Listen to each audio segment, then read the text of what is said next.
ढाका से जहां संदिग्ध परिस्थितियों में एक महिला और उसकी मासूम बेटी के झुलसने का मामला सामने आया है। घटना के बाद दोनों को कटोरिया रेफरल अस्पताल में भर्ती कराया गया, जहां प्राथमिक उपचार के बाद दोनों को देवघर रेफर कर दिया गया है। घटना के बारे में यह बताया जा रहा है कि मनीष राय की पत्नी रूबी देवी अपनी बच्ची संध्या के साथ अकेली रहती थी, जबकि उसके पति और ससुर मजदूरी करते हैं। बीती रात आग लगने के बाद रूबी देवी के चिल्लाने की आवाज सुनकर लोग वहां पर पहुंचे जरूर, लेकिन तब तक दोनों बुरी तरह से जल चुके थे। अच्छा, ये बोले कि वही बोल जा रहे दिल के हमरा आगिन लगे बताओ कि बोल मुकेश बोल हमरा आगिन लगा के राशन तेल लगा बोल दिल के आग लगा जा रहा। तो दोनों को फिलहाल बेहतर इलाज के लिए देवघर रेफर किया गया है। आग में ये मां और बेटी दोनों झुलस गए। परिजनों की तरफ से संदेह जाहिर किया जा रहा है कि साजिश ने इस आग को लगाया गया।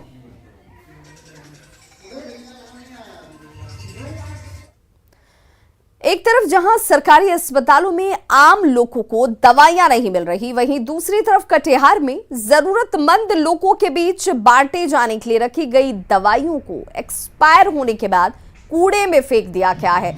देखिए, एक्सक्लूसिव तस्वीर आप देख पा रहे हैं, जहां पर ये दवाइयां जो लोगों के बीच बांटी जानी चाहिए थी, उन दवाइयों का कोई इस्तेमाल नहीं हुआ। करोड़ों की ये दवाइयां खाक में बर्बाद हो चुकी हैं। अब इन्हें कूड़े में और कबाड़ में फेंक दिया गया है। मामला कोढ़ा स्वास्थ्य केंद्र का बताया जा रहा है, जहां जरूरतमंद मरीजों के बीच वितरण के लिए रखी गई दवाइयों को अस्पताल कर्मियों ने एक्सपायर होने के बाद फेंक दिया। स्थानीय लोगों का यह आरोप है कि स्वास्थ्य कर्मियों ने एक्सपायर दवाओं को स्वास्थ्य विभाग की तरफ से तय मानकों को दरकिनार करते हुए फेंका है। मामले पर जब स्वास्थ्य केंद्र के प्रभारी से बातचीत की गई तो उन्होंने इस मामले को टालते हुए कुछ भी बोलने से इनकार कर दिया। वहीं विपक्षी दल के नेताओं ने इस पूरे मामले में स्वास्थ्य विभाग के कर्मियों पर लापरवाही बरतने का आरोप लगाया है और दोषियों पर कड़ी से कड़ी कार्रवाई की मांग की है। स्थानीय विभाग ने पूरे मामले की जांच कराकर दोषियों पर कार्रवाई करने की बात कही। मरीजों को दवा नहीं मिल रही है और दूसरी तरफ दवा एक्सपायरी हो जा रही है और उसको कूड़े में फेंक दिया जा रहा है, जबकि बिहार सरकार कहता है और गाइडलाइन कहती है कि जो दवा है जो एक्सपायरी भी अगर हो गई उसको तो सरकार के हवाले करना है। खुले में फेंका जाना दोनों ही जांच का विषय है। विधानसभा से तस्वीर आया है, जो स्वास्थ्य केंद्र है उसमें बड़ी संख्या में एक्सपायरी दवाई जैसे तैसे इसमें फेंका हुआ है, जो लोगों को इस्तेमाल होना चाहिए। वो क्या कहें इस बात को? मुझे तो मालूम नहीं थी और आपके माध्यम से हमें मालूम हुई है और इस पे हम संज्ञान लेंगे और इस पे जांच भी करवाएंगे और हमारी सरकार दोषी को छोड़ते नहीं है, हम कड़ी से कड़ी सजा दिलवाएंगे। सहरसा के मनोहर लाल टेकरीवाल कॉलेज में अवैध वसूली के मामले में कार्रवाई के नाम पर सिर्फ खानापूर्ति की गई है। यहां पूर्व प्राचार्य DN शाह पर सपूत नामांकन के नाम पर दोगुनी फीस मांगने का ऑडियो वायरल हुआ था, जिसमें कार्रवाई के बाद जांच की बात कही गई, लेकिन अब तक किसी तरह की कोई कार्रवाई हुई ही नहीं। ABVP के अध्यक्ष और राष्ट्रीय कार्यकारिणी सदस्य से बात की न्यूज़ 18 संवाददाता कुमार अनुभव सिंह ने। PG के स्पॉट नामांकन के मामले में जो है पूर्व प्राचार्य DN शाह का एक ऑडियो वायरल हुआ था, जिसके बाद जो है विश्वविद्यालय प्रशासन द्वारा जो है उन पर कार्रवाई की गई, उनका प्रतिनियोजन जो है दूसरे कॉलेज में किया गया, जिसके बाद से जो है छात्र संघ द्वारा जो है कई बार जो है विश्वविद्यालय से जो है उस पूर्व प्राचार्य पर कार्रवाई की मांग की जा रही है। उसके बावजूद जो है अब तक कोई कार्रवाई नहीं की गई है। कार्रवाई के नाम पर जो है उन पर सिर्फ जो है प्रतिनियोजन कर दिया गया है दूसरे कॉलेज में। छात्र संघ के यहाँ पे अध्यक्ष मौजूद है, उनसे हम बात करना चाहेंगे। ये बताइए, जिस तरह से जो उन पे कार्रवाई की गई, उनका ऑडियो वायरल हुआ था, क्या है पूरा मामला और जो कार्रवाई हुआ उससे कितना संतुष्ट है? देखिए, लगभग 1.5 महीने पहले ऑडियो वायरल हुआ है और उसमें सिर्फ अभी तक विश्वविद्यालय के द्वारा प्रतियोजन में RM कॉलेज भेजा गया है, जो कि बेहद निंदनीय है। हम लोगों का मांग है कि उनको निलंबित किया जाए और जल्द निलंबित किया जाए, नहीं तो हम लोग आगे महाविद्यालय अनिश्चितकालीन तालाबंदी करेंगे। ठीक है, और है क्या, जो रजिस्ट्रार इनके बैटमेच है 96 के, वो इनको बचाते रहते हैं। VC और ये दोनों मिलके इनको बचा। हम लोग कई बार मिले, विश्वविद्यालय जाके मिले, यहाँ से प्रेस के माध्यम से दिए, आंदोलन किए, धरना किए, लेकिन अभी तक कुछ नहीं हुआ है। अब अगर वो उनका निलंबन जब तक इस पूरे मामले में नहीं होगा, जब तक विजिलेंस की जांच के लिए वो यहाँ से नहीं लिखेंगे, तब तक यहाँ पर अब आंदोलन के रास्ते पर हम लोग जाने के लिए बाध्य होंगे। जी बिल्कुल, सुने आप जो कि छात्र संघ के जो हैं ये थे और इनका साफ तौर पे करना है जिस तरह से विश्वविद्यालय प्रशासन द्वारा कार्रवाई की गई है, वो खानापूर्ति की गई है, उन पे जो है विजिलेंस जांच की मांग कर रहे हैं। न्यूज 18 के लिए सहरसा से कुमार अनुभव।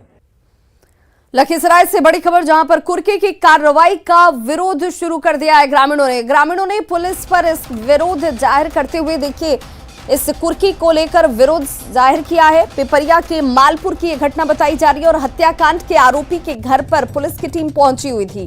कुर्की की कार्रवाई के दौरान हंगामा शुरू कर दिया गया। तस्वीरें आपके सामने हैं जहां पर ग्रामीणों की तरफ से इसका विरोध जाहिर किया जा रहा है। ग्रामीणों ने पुलिस के साथ यहां पर नोकझोंक भी की। पिपरिया के मालपुर की यह घटना बताई जा रही है। परिजन जो हंगामा किया गया उसके लिए हम लोग अलग से कार्रवाई कर रहे हैं और चूंकि न्यायालय के आदेश के बाद ही हम लोग उसके अनुपालन में आए थे। जो इसका उल्लंघन करेगा उस पर कार्रवाई होगी, प्राथमिकी दर्ज होगी और उस पर कुर्की जब्ती स्टार्ट हो गई। बाद में परिवार वाले समझे, न्यायालय का आदेश हुआ तो उसके अनुसार हम लोग कार्रवाई कर रहे हैं। और अब बात एमएलसी चुनाव की। विधानसभा उपचुनाव की तरह ही एमएलसी चुनाव में भी कांग्रेस और आरजेडी की राह अलग अलग हो गई है। अलग चुनाव लड़ने के आरजेडी के एक तरफा ऐलान के बाद कांग्रेस ने भी सभी सीटों पर चुनाव लड़ने का ऐलान कर दिया है।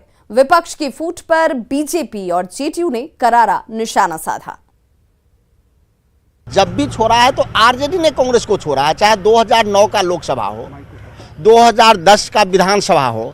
और इस उपचुनाव में हमारे कुशेश्वर स्थान वाले सीट पे तो आरजेडी ने पहले प्रत्याशी उतार दिया। मजबूरन हमें तारापुर और कुशेश्वर स्थान दोनों जगह प्रत्याशी देना पड़ा और परिणाम सबने देखा कि आरजेडी भी दोनों हार गई और हम भी हार गए। अगर इस बार भी महागठबंधन के तहत चुनाव नहीं होता है तो उसका दुष्परिणाम हम दोनों को झेलना पड़ेगा। जिस तरह से कांग्रेस जिद पर अड़ी रहती है और जमीनी हकीकत को नहीं समझ पाती है, उसका खामियाजा भुगतना पड़ता है। तो राष्ट्रीय जनता दल ने तो हम तो लगातार कह रहे थे आरंभ से ही कि हमारे सभी 24 सीटों के उम्मीदवार के नाम तय हो गए हैं। महागठबंधन नाम की कोई चीज तो है ही नहीं। महागठबंधन में किसी का सम्मान होता नहीं है, किसी को इज्जत नहीं दी जाती है। महागठबंधन में एक तरफा और जबरदस्ती चलती है। महागठबंधन में केवल राजद सर्वोपरि है और राजद जो चाहेगी वही होगा। किसी को इज्जत देना, सम्मान देना, यह उस पर निर्भर करता है। बिहार में कांग्रेस और राजद के बीच पहले भी महाठगबंधन ही था। इन दोनों पार्टियों ने जनता के हितों के विषय में कभी नहीं सोचा है, हमेशा अपने हितों के विषय में सोचा है। कैसे एक दूसरे को राजनीतिक दुलती दी जाती है कोई इन पार्टियों से सीख सकता है। खैर, ये लोग गठबंधन में रहें या ना रहें, इस बात से कोई फर्क नहीं पड़ता है। एक बात एकदम स्पष्ट है कि मतदाता मालिक हमेशा अपना कीमती मत देकर किसी भी चुनाव में एनडीए के प्रत्याशियों को ही भारी मतों से विजयी बनाएंगे। तो विधान परिषद चुनाव पर कांग्रेस के प्रदेश अध्यक्ष मदन मोहन झा ने कहा कि मीडिया के जरिए ही उन्हें तेजस्वी के बयान की जानकारी मिली है। इस बयान के बारे में उन्होंने कहा कि अभी अलग होने का आधिकारिक तौर पर कोई जानकारी आरजेडी की तरफ से सामने नहीं आया है। हालांकि उन्होंने ये जरूर कहा कि आला कमान को इसकी जानकारी दे दी गई है। बयान मैंने भी देखा है और उससे पहले राष्ट्रीय जनता दल के अध्यक्ष लालू प्रसाद जी का भी बयान हमने देखा है।